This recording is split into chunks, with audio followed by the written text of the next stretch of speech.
সুবিধা সংবাদ বিভাগে আপনাকে স্বাগত। প্রথম হচ্ছে কলকাতা হাইকোর্টে ৩২,০০০ যে চাকরি ঝুলেছিল সেই চাকরি পুনর্বহাল করার জন্য স্পষ্টত বলে দিয়েছে কলকাতা হাইকোর্টের ডিভিশন বেঞ্চ, এবং সেই নিয়ে রাজ্য জুড়ে শোরগোল। মানে এখন এই অবস্থায়, মানে আপনি যেহেতু একজন আইনের লোক, তো সেই জন্য আপনাকে জিজ্ঞাসা করছি যে এখন এইটা কি অবস্থায় থাকবে, মানে আগামী দিনে কি হতে পারে। না দেখুন, সব থেকে বড় ব্যাপার হচ্ছে যে আমরা তো যেহেতু আইনজীবী এবং হাইকোর্টের ডিভিশন বেঞ্চ এই অর্ডারটা দিয়েছেন, এই অর্ডারটা পুঙ্খানুপুঙ্খভাবে অতটা আমি পুরোটা দেখিনি, তবুও যতটুকু দেখেছি তাতে মনে হয়েছে যে উনি ওনার ভিউ পয়েন্ট থেকে অর্ডার দিয়েছেন যে ডিভিশন বেঞ্চ তপব্রত চট্টোপাধ্যায় এবং তার সঙ্গে যিনি জাজ বসেছিলেন, যেই ডিভিশন বেঞ্চ যে অর্ডারটা দিয়েছেন, অর্ডারটা তিনি একটা মূলত যিনি বলেছেন যে 9 বছর পর যদি কারো চাকরি চলে যায় সেটা অত্যন্ত খারাপ এবং তার একটা সমাজে বিরূপ প্রতিক্রিয়া হতে পারে, আর প্রাতিষ্ঠানিক দুর্নীতি নেই। এই দুটো পয়েন্টের উপর ভিত্তি করেই মূল অর্ডারটা হয়েছে এবং চাকরি সবারই তিনি বহাল রেখেছেন। এক্ষেত্রে আমার মনে হয়েছে যেটা, যে ডিপ্রাইভ অফ দি ক্যান্ডিডেটস সেই সংখ্যাটা অনেক কমে গেল।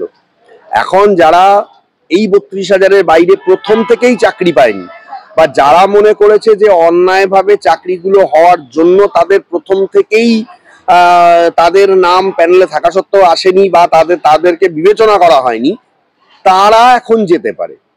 কিন্তু এত ডামাডোলের মধ্যে আমার মনে হয় না যে কেউ এখন এই পয়েন্ট নিয়ে যাবে যে কোনো ব্যক্তি অনেক কষ্ট করে পরিশ্রম করে ঠিকঠাক পড়াশোনা করে চাকরিটা পেয়েছেন, আর কেউ সাদা খাতা জমা দিয়ে পয়সার জোরে বা মন্ত্রীর ঘরের লোক বা কোনো কানেকশানে চাকরিটা পেয়েছে, এই পয়েন্টে যাবে। এখন আর সেইগুলো করতে যাবে না কেউ। তার কারণ হচ্ছে যে এইগুলো করতে গেলে এখন তাদের আর একটা ডামাডোল তৈরি হবে। সেগুলো করতে গেলে এখন আবার পুরো প্রসেসটা নিয়ে প্রশ্ন উঠবে। সুতরাং এখন আমার মনে হয় যে প্রাইমারিটা নিয়ে কতদূর সুপ্রিম কোর্টে কি হবে ভবিষ্যতে, এটা আমি ডাউট।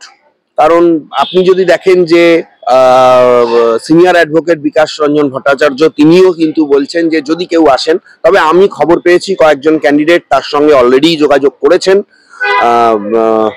ভবিষ্যতে যারা একদমই চাকরি পায়নি তাদের কাছ থেকে কোনো মামলা হয়তো হলেও হতে পারে সুপ্রিম কোর্টে, সেটা অবশ্য ভবিষ্যতের ব্যাপার। এখন এই মুহূর্তে আমার মনে হয় না যে প্রাইমারি নিয়ে আর বিশাল কিছু শোরগোল হবে ওয়েস্ট বেঙ্গলে, আর বা অন্য কিছু হবে। যদিও অভিজিৎ গঙ্গোপাধ্যায় অনেক কিছু বলছেন, কারণ তিনি প্রথম এটা পয়েন্ট আউট করেছিলেন, কিন্তু সেগুলো এখন তো আর তিনি বিচারপতি নন, এখন তিনি একজন রাজনৈতিক ব্যক্তিত্ব। সুতরাং তার কাজকর্ম বা তার এই যে তিনি বলছেন আমি প্রতিবাদ করব, আমি একাই রাস্তায় নামবো, জুডিশিয়ারি এইভাবে সবাইকে একভাবে ট্রিট করতে পারে না, ইত্যাদি ইত্যাদি তিনি যে ব্যাপারগুলো বলছেন, এইগুলোতে একটা অন্যরকম প্রতিক্রিয়া হচ্ছে। যে সাধারণত মানুষ বা যারা পেয়েছেন তারা বলছেন তিনি বিজেপিতে গেছেন এবং বিজেপি যেহেতু এটা মানতে পারছে না, সেই জন্য হয়তো তিনি এই কথাগুলো বলছেন। ভবিষ্যৎ কি হবে এটা আমিও জানি না, তবে যারা প্রথম থেকে একেবারেই চাকরি পাননি তারা সুপ্রিম কোর্টে যাওয়ার তাদের একটা সম্ভাবনা রয়েছে।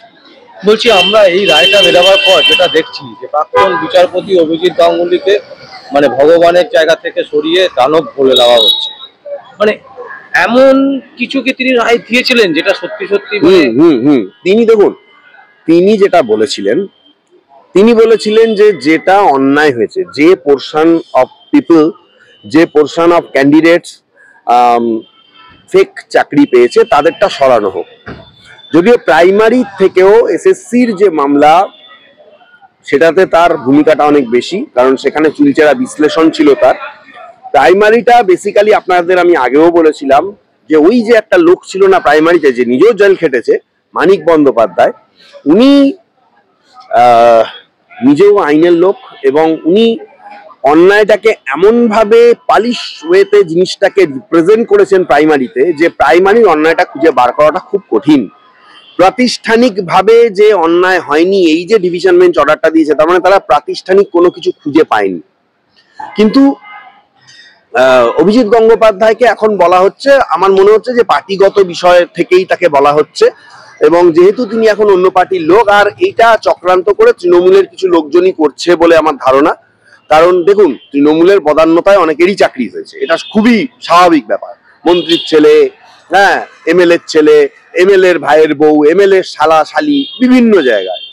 সুতরাং এমপির ভাইয়ের বউ, এগুলো অনেক জায়গায় হয়েছে। এমপির ছেলে, আমি স্থানকাল বলছি না বা কোন এমএলএ কোন এমপি, আমি সেইভাবে স্পেসিফিকেশনে যাচ্ছি না, আপনারা সেটা জানেন, বাট এইগুলো নিয়ে প্রশ্ন উঠেছে। সুতরাং সেই জায়গাগুলোতে আজকে যারা প্রতিবাদ করছেন, তাদেরকে এখন তৃণমূল বা তৃণমূলের শাসিত লোকজন তারা এই জিনিসটাকে অন্যভাবে ঘুরিয়ে দেখার চেষ্টা করছেন। আমার মনে হয় তারাই তাকে এই কথাগুলো বলছে। বলছি না, যেটা হচ্ছে সব থেকে গুরুত্বপূর্ণ প্রশ্ন, যে মাননীয় প্রাক্তন বিচারপতি অভিজিৎ গাঙ্গুলি পার্টিকুলার এই মানে 32,000 এই বিষয়ে এমন কোনো কি তিনি রায় দিয়েছিলেন যেটা অসন্তুষ্ট হওয়ার মতন বা পক্ষপাত দুষ্ট? দেখুন, পক্ষপাত দুষ্ট কিনা এটা আমি বলতে পারবো না। তার কারণ হচ্ছে যে তার যা রায় বেশিরভাগ ওই সময় ডিভিশন বেঞ্চে চ্যালেঞ্জ হয়েছিল। ডিভিশন বেঞ্চ কয়েকটা মামলা স্টে করেছিলেন, কয়েকটা মামলাতে তার রায়টা বহাল রেখেছিলেন। পরবর্তীকালে সুপ্রিম কোর্টে চ্যালেঞ্জ হয়।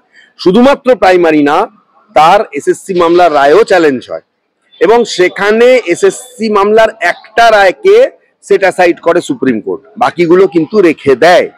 সুতরাং আইনের দিক থেকে যদি আপনি বলেন, আমার মনে হয় না যে তিনি বিশাল কোনো পক্ষপাত দুষ্ট। দেখুন, কোনো বিচারপতির রায় ওপর মানে চ্যালেঞ্জ হয়ে সেটা স্টে হতেই পারে। যেমন আমি আপনাকে বলছি, এই যে আজকে ডিভিশন বেঞ্চ রায় দিয়েছে, সিঙ্গেল বেঞ্চ তো এর বিরুদ্ধে রায় দিয়েছিল, এই হাইকোর্টেরই সিঙ্গেল বেঞ্চ। তাহলে আজকে কি এটা বলতে হবে যে ওই সিঙ্গেল বেঞ্চ যে রায় দিয়েছে সেটা পক্ষপাত দুষ্ট, বা ওই সিঙ্গেল বেঞ্চ যে রায় দিয়েছে সেটা ভুল? এটা তো বলা যেতে পারে না। তার রায়টা স্টে হয়েছে, তারা বলেছেন যে তার রায়টার মধ্যে কতগুলো জায়গা রয়েছে, সেই জায়গাগুলোকে ডিভিশন বেঞ্চ মানছে না, এবং সেই জায়গা থেকে তারা স্টে করেছে এবং তার সেট অ্যাসাইড করেছে। সুতরাং সাধারণ মানুষ অনেক কিছুই বলতে পারেন, কিন্তু আমার মনে হয় না যে কোনো বিচারপতি, কারণ বিচারপতি থাকাকালীন তিনি শুধুই বিচারপতি। এই যে বিচারপতি থেকে নেমে যাওয়ার পর বা পার্টি জয়েন করে নেওয়ার পর তার বিভিন্ন রায় নিয়ে তৃণমূল বিভিন্ন জায়গায় তাকে বিভিন্ন রকম কথা বলেছে। তৃণমূলের এমএলএ বলেছে, এমপি বলেছে, হ্যাঁ, কল্যাণ বাবু বলেছেন, অনেকে বলেছেন। কিন্তু বিচারপতি হিসাবে তার সমস্ত রায়ই যে ফেলে দেওয়া হয়েছে, তার সমস্ত রায়ই যে পক্ষপাত দুষ্ট, এই প্রশ্ন বারবার উঠেও এসেছে কোর্টে, কিন্তু কোর্ট কিন্তু তাতে সব জায়গায় মান্যতা দেয়নি। একটা রায়ের ক্ষেত্রে মান্যতা দিয়েছিল, বাট অন্য রায়ের ক্ষেত্রে সাধারণ মানুষ তার আবেগে অনেক কিছুই বলতে পারে, কিন্তু আইনের চোখে কতটা এফেক্টিভ সেটা একমাত্র সেই রায় দেখলে বোঝা যাবে। এবং সেই রায়ের উপরে কতটুকু পার্সেন্ট স্টে হয়েছে, সেইগুলো নিয়ে যারা বলছেন তারা যদি তথ্য নিয়ে কথা বলেন, আমার মনে হয় তাদের বলার মতন জায়গাটা খুবই সীমিত হয়ে যাবে। বলছি সমীরদা, কলকাতা হাইকোর্টের ডিভিশন বেঞ্চে পারিবারিক বিষয়টা যে তুলে ধরেছে, যে 9 বছর পর যদি এদের চাকরি চলে যায় পরিবারে, তো এই রকম বিষয় নিয়ে তো 26,000 যে সমস্ত ছেলে মেয়েদের চাকরি চলে গেছে, তারাও তো তাহলে কোর্টে আসবে না? হতে পারে, হতেই তো পারে। এবং হচ্ছে যে এই রায়ের কপি দিয়ে এসএসসি তো চেষ্টা করবেই। এসএসসির যে ছেলেমেয়েরা যারা যে তাদের কি হবে, তাদের ভবিষ্যৎ কি হবে। কিন্তু এসএসসির বললাম না যে আমার যেটা মনে হয়েছে যে এসএসসির ক্ষেত্রে ব্যাপারটা এতটাও মানে প্রাইমারির ক্ষেত্রে ব্যাপারটা অনেকটা ফেয়ার। তার কারণ হচ্ছে এই কারণেই, প্রাইমারি কিন্তু নতুন কোনো পরীক্ষা বা সেই পরীক্ষাতেও দুর্নীতি এইসব কিন্তু উঠে আসেন, কিন্তু এসএসসির ক্ষেত্রে ব্যাপারটা এতটা সহজ হবে না। কারণ এসএসসির ক্ষেত্রে অলরেডি নতুন পরীক্ষা হয়েছে 7ই সেপ্টেম্বর, এবং সেই পরীক্ষাতেও দুর্নীতি হয়েছে। সেই পরীক্ষাতে হাইয়েস্ট মার্কস পাওয়া ক্যান্ডিডেটরা তাদেরকে ইন্টারভিউতে ডাকা হয়নি, কাট অফ মার্কসের একটা বাহানা দেখিয়ে তাদেরকে ছাঁটাই করে দেওয়া হয়েছে। সুতরাং এই ব্যাপারটা আর ওই ব্যাপারটার মধ্যে অনেকটাই পার্থক্য রয়েছে বলে আমার ধারণা।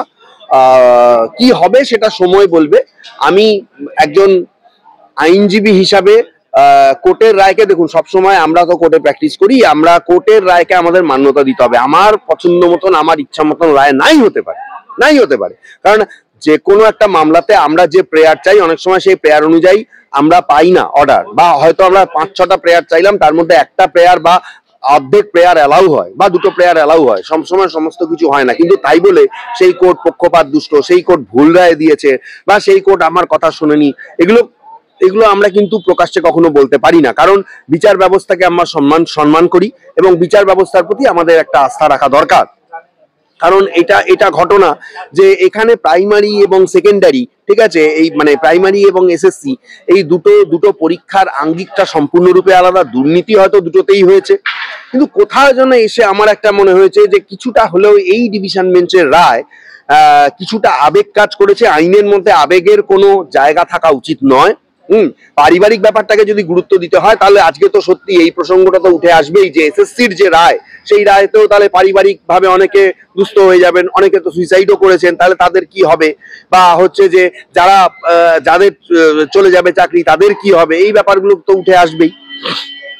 সুতরাং এই রায়টা এসএসসির ফাইনাল রায়ের ক্ষেত্রে যে একটা প্রভাব ফেলবে এটা বলা বাহুল্য। অসংখ্য অসংখ্য ধন্যবাদ।